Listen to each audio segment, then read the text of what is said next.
Hi, Phil. Good morning, Sandy. How you doing? It's like the first time you've seen me today. How are you? It was weird. I stopped at the ATM on the way here, and there was a guy outside the ATM, and he was standing on one leg. I said, "Dude, what are you doing?" He said, "Checking my balance." I can. How are Let's- you today, Connie? I'm good. How are you? We'd love to hear just a little bit about if you would introduce yourself to our listeners. I'm still laughing at that joke, bro. So my name is Connie Pacheco, and I am the proud owner of Recoveries Are Us, and we're vocational training over in New York City for the provision of KSAC, recovery coaching, and peer advocate, and then all the classes that have to do with the renewal of those three credentials. What's KSAC stand for? That's the credential for the state of New York for counselors to work in treatment programs And how long have you been doing that work? since 1987. Wow. That was a good year. It was a good year. Yeah, that was Was the it year awesome? that was the year I got into recovery. Mm-hmm. Yeah, 1985 was even a better year. That's the year that I got into this process. Year And two. then 3 years later, You're far too young to get into recovery in 1985. What were you, like 8 years old or something like that? shit, last year. I was pretty young though. I was in my let me see, I was 23. Yeah, so we like to dive in a little bit to where you grew up. What was life like growing up for you? Anything you'd like to share about that? Sure. So I was born in Puerto Rico, and we migrated here when I was about 5, I think it was. How did that come to pass? That's a big decision for a family. I know. And it was my grandmother who had like 10 kids. And I guess that, I'm going to tell you a story. I remember her saying, because I hated the fact that we were coming to Puerto Rico.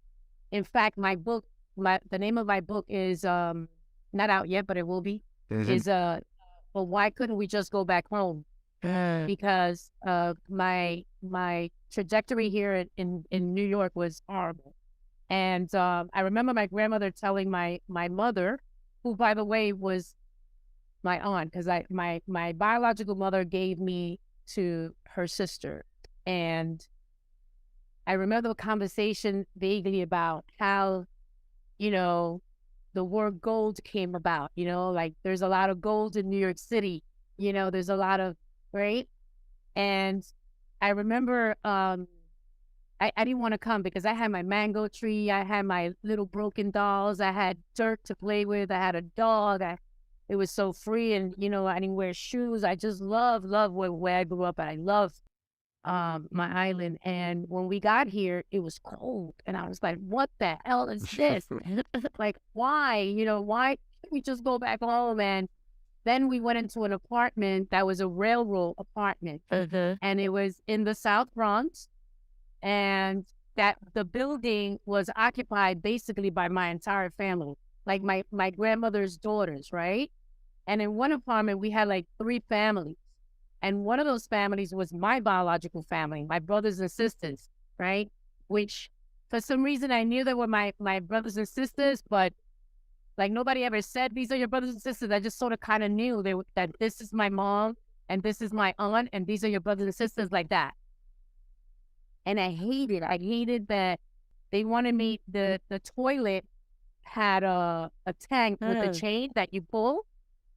And when we had a latrine, we had an outhouse. And when my mother showed me that, listen, it was culture shock for me. When I saw that thing, when she pulled the chain and the toilet flushed, I ran. Like, I was like, no way I'm going to sit in there because that thing is going to suck me up. Like I could just picture myself going down the drain. I was like, no way, So that was like potty training all over again, I suppose. I was freaked out by the pipes, which had heat. Like, why is heat coming out of the pipes? Like, what the hell is this? And I got burned from it a couple of times. We had a dumbwaiter where you put the garbage and you put it in and it goes down. And I was so scared of that because I was like, oh my God, it's never coming back. If you ever go in there, and I guess my brother and sister used to like bully me. If we put you there, you will never come back, kind of thing. It was a really scary place. Yeah, I I couldn't stand it. And all I wanted to do was to just go back home. And I remember, back in the days in the streets, in the sidewalks of New York City, the sidewalks were made with glass, the sand, and they would glisten like sparkle, right? So I took a hammer and a screwdriver and I went to the sidewalk and I broke it into pieces and I brought it back home and I said, here's the goal. Can we please go back home? And my Wow. mother beat the crap out of me because the super from in front of the bodega came upstairs and says, look what your daughter did to the sidewalk. And I was so confused because I was like, well, I have the goal. Let's just get the hell out of here. That was my thought, right? And now that I look back at it, it was kind of funny, but not really, because I was so certain that with this is the goal my grandmother was talking about. Let's get the hell out of here. No. Let me ask you a question. I'm gonna bring you back. Why? What did your biological mom give you to her sister? Do you know why? Well, here's the story, right? So my mother had nine kids. One had passed away, so she had 8 kids. So my sister was, when I was born, my sister was 10. My brother must have been 9. My other sister must have been 8. My other brother must have been about 7. Yeah. Then the brother that I follow must have been 1 year old because he's a year older than me, right? Mm-hmm. So the story is that I was a breech baby, and back in those days, my mother had to have a surgery, and it was a really big surgery. They cut up her whole stomach or whatever, and so I was fine, but she had to stay in the hospital to recover. So my sister, who would have been 10 at that time, couldn't take care of all those kids. So they gave my father, my biological father, took me to her sister. But the problem was they didn't come back to pick me up till a year later. What? Wow. So by that time, my who I call my mother, my aunt, my mother, and her husband, were like, well, no, we love her. She's our baby. You can't take her. And apparently, so they didn't let me go. Did they have other children? They did. Yeah. And I had my little sister, which for many years I was like, why the hell did you guys get rid of me? If you didn't want me, why did you have another kid? Was my thought. For years, I had this this contention with my biological mother. My biological mother was an alcoholic, and when as I got older, when she used to drink in front of anybody and everybody, she would lift up her shirt and say, "You did this to me," and she'll show that big scar that she had on her stomach. So, my mother was a beautiful woman with a beautiful body, and she would always tell me, "You did this to me, and I hate you," and all that other stuff when she was drunk. And so my mom, her sister, who, by the way, they never talked to each other. These two women lived next to each other, they never had conversation about hung down, nothing. Would say to me, don't worry about, because I wanted my mother to love me the way she loved her children. And I wanted my biological brothers and sisters to love me the way they loved each other. And that wasn't happening. So I always used to feel like I never belonged, right? So I didn't belong here because that's not, and then I didn't belong with, my mother had 2 kids. She had a son and a daughter. And I knew that they weren't my biological brothers and sisters, right? Although I now call them brothers and sisters, but I always felt like I didn't belong to either one. And one family system was very rigid, the one that raised me. And then the other family system was loose, like anything went in that family system. And I was so conflicted with those 2 values, right? So for many years, my mother said to me, don't worry, because when you get older and you become someone, then your mother will realize, what she gave up. And then, you can ask her, you can do a forgiveness thing, right? So I always thought that my biological mother was always like she became sort of like a friend, like an aunt. And when I came into the recovery process, I then became like, I was no good when I was in my addiction. She wouldn't even look at me. But when I came into the process, she if there was anything wrong with my other brothers and sisters, she would call me. Like I became the social work of the family, right? Uh-huh. And for me, that was like, oh, at least we have some form of relationship, right? And then I said, I was trying to work up and muster up the courage to have the conversation with her, like serious conversation. Why did you give me up? Like that hurt me. Like I always wanted your love, this and this and that. And guess what? She freaking got dementia. So it got to the point where she didn't even recognize who I was. And I felt robbed once again that I wanted to have that moment with her, to have that. And I was like, damn it, shit, I still can't have this conversation with this woman because she doesn't even know who I am, you know? And of course she passed away, but I never had that opportunity. I did come to terms because I remember when she passed away, I was holding her hand at the hospice and the whole family was there, including her sister, the one that raised me. And they were all talking. I had held her hand and I'm trying to look at her breathing and I'm saying, she's still breathing. She's still alive. And then in my head, I said, Zoraida, I forgive you and I'm sorry. I forgive you and I'm sorry for feeling what I was feeling towards you. And she stopped breathing. And I was like, oh my God. Oh. And I told the rest, says, look, she's not breathing anymore. And of course, everybody started crying and wailing and stuff like that. But I felt like, we made peace. Yeah, absolutely. That's it what was, I would have. it was remarkable. And I didn't get the feedback from her or whatever, or, to have the conversation, but I just felt a sense of peace when that happened. Mm-hmm. I felt that she needed to hear that, even though it was in my thoughts, and I believe very much in energy. And I also needed to do that for my own healing process. So, Connie, we got a chance to meet you at the Multiple Pathways of Recovery conference. So you are filled with love and light, and that is how you started off light. And so before we talk about how you got to where you are today, can you tell us a little bit about when you started using and how you remarkably got into recovery at age 23? Yeah. So when we got here from Puerto Rico at about we got here, I was about 5. So between the ages of 7, 8 to about the age of 10. And I just released, after the Multiple Pathways to Recovery conference, I released a YouTube video, which is a little reenactment of my life. And, I was abused by my brother, sexually abused by my brother and my uncle. And I think that spiraled into, I was bullied in school. And at around I was about in the 4th grade, 5th grade. I know I was a kid. Looking back now, I was like, oh my God, I was just a baby. I thought that I was so grown because so many things had happened to me. And I was like, again, why can't we just go back home? This is not supposed to be happening to me. This is like a nightmare. This is a dream. I'm going to wake up and this is not going, not have happened. But I think that because of all that and, coupled with the environment, right?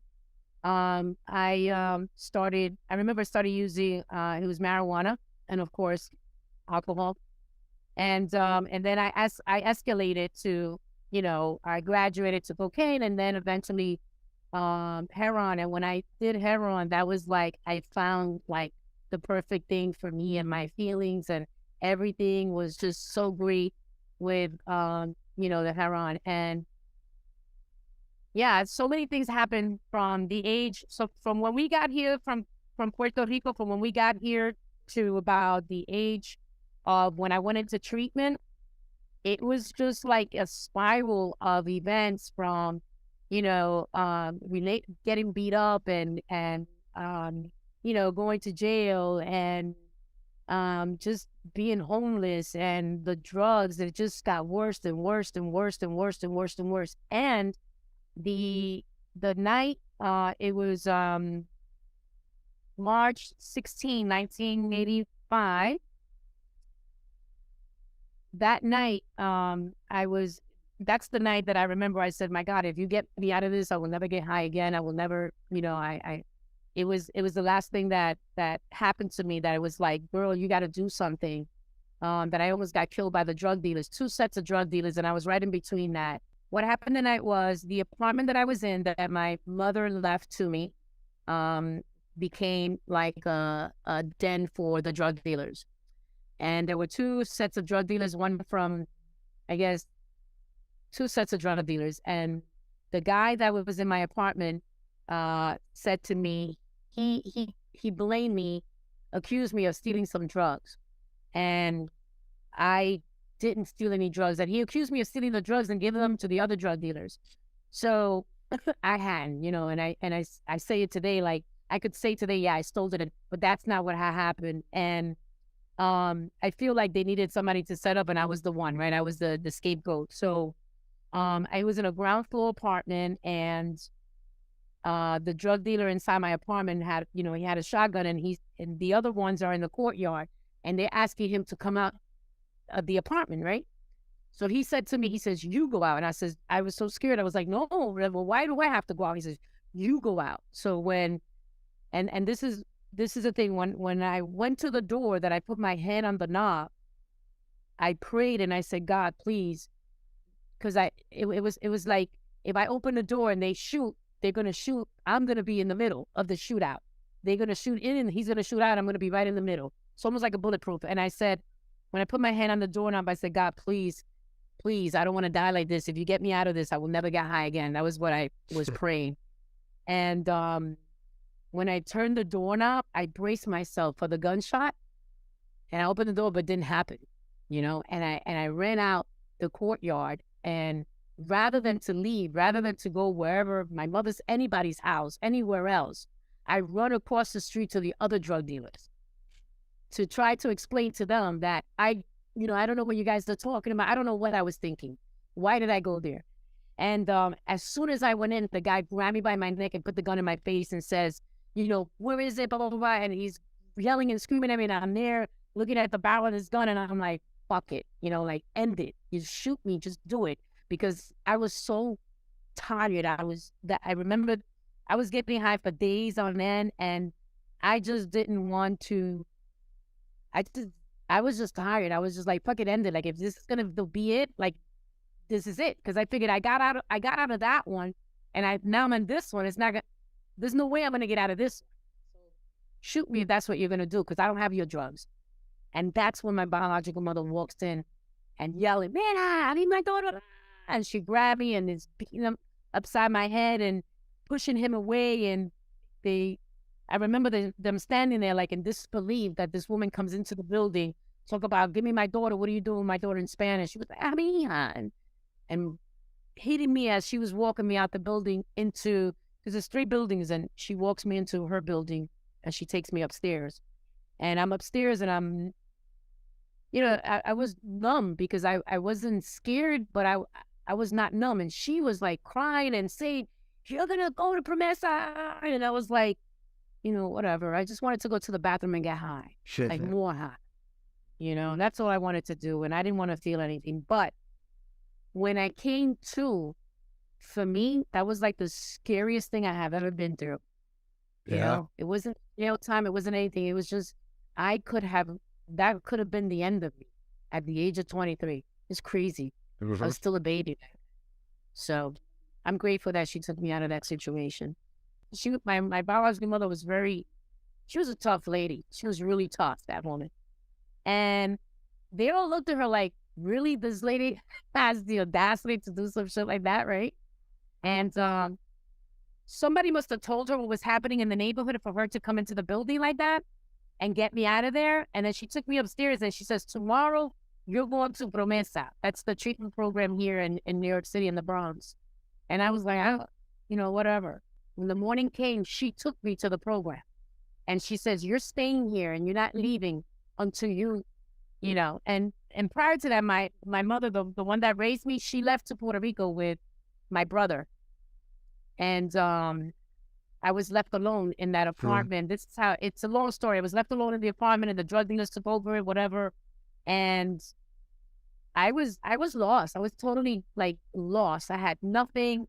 When my mother left to Puerto Rico, I sold everything in the apartment, the lamps, everything went to hell.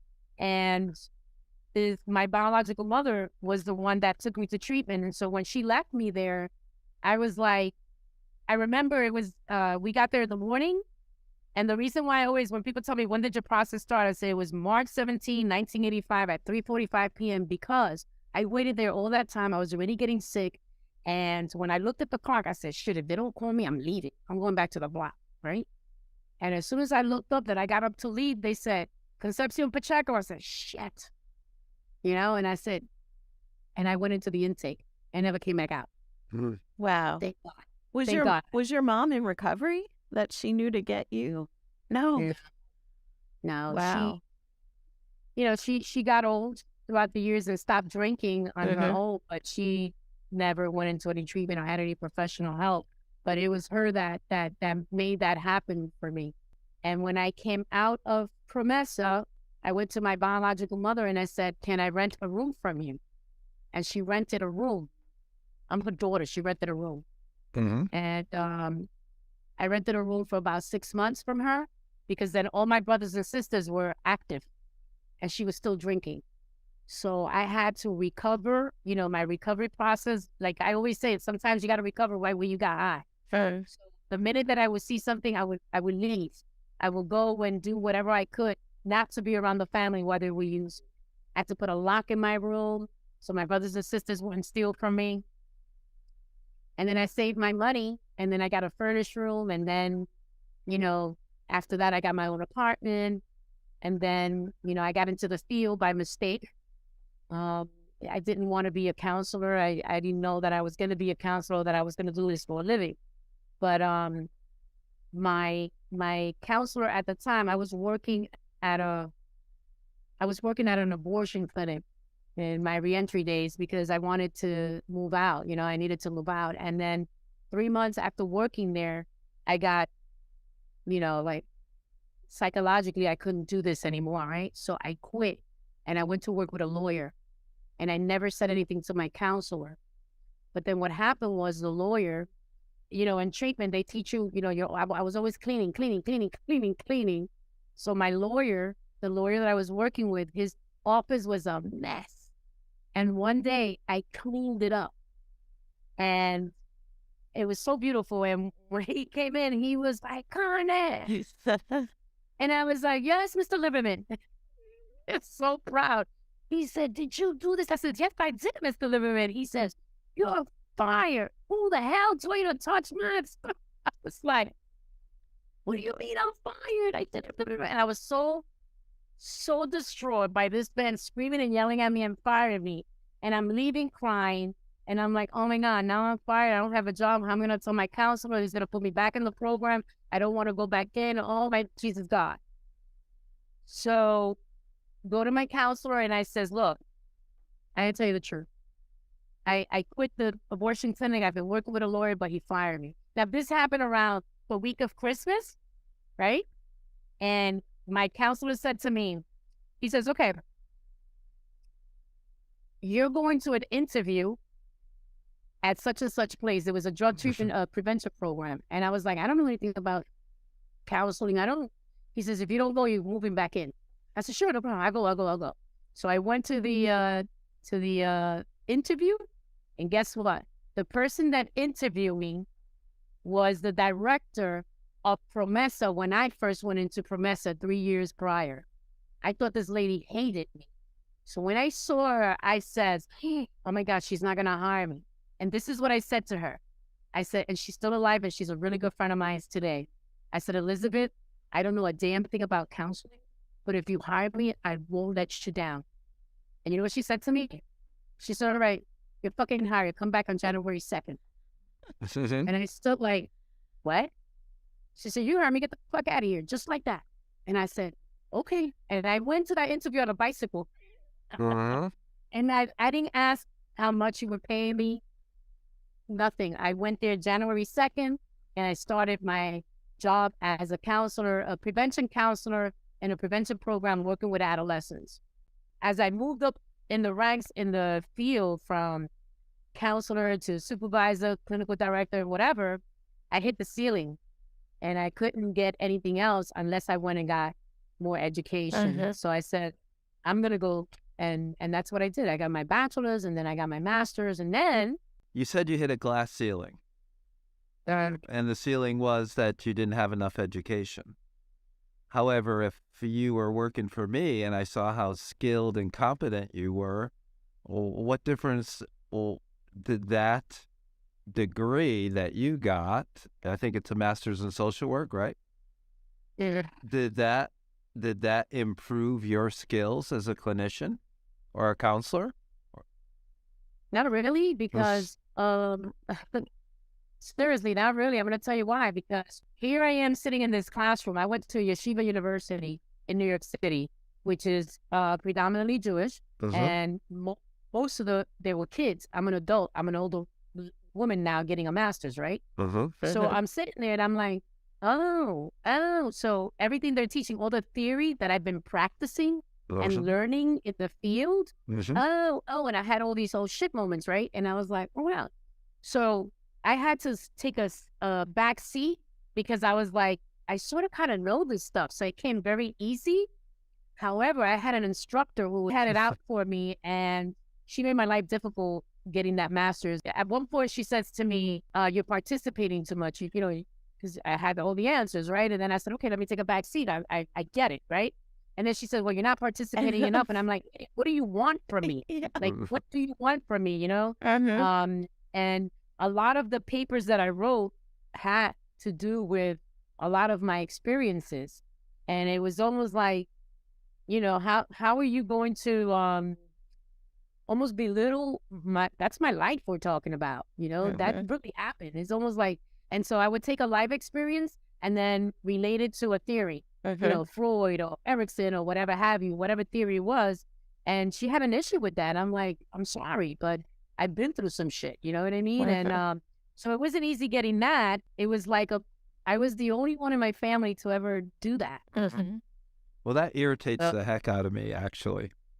That like a teacher would have it out for a student, or there might be a case where the teacher is actually trying to get the best out of the student, but it didn't sound like that the way you relayed it. Envy.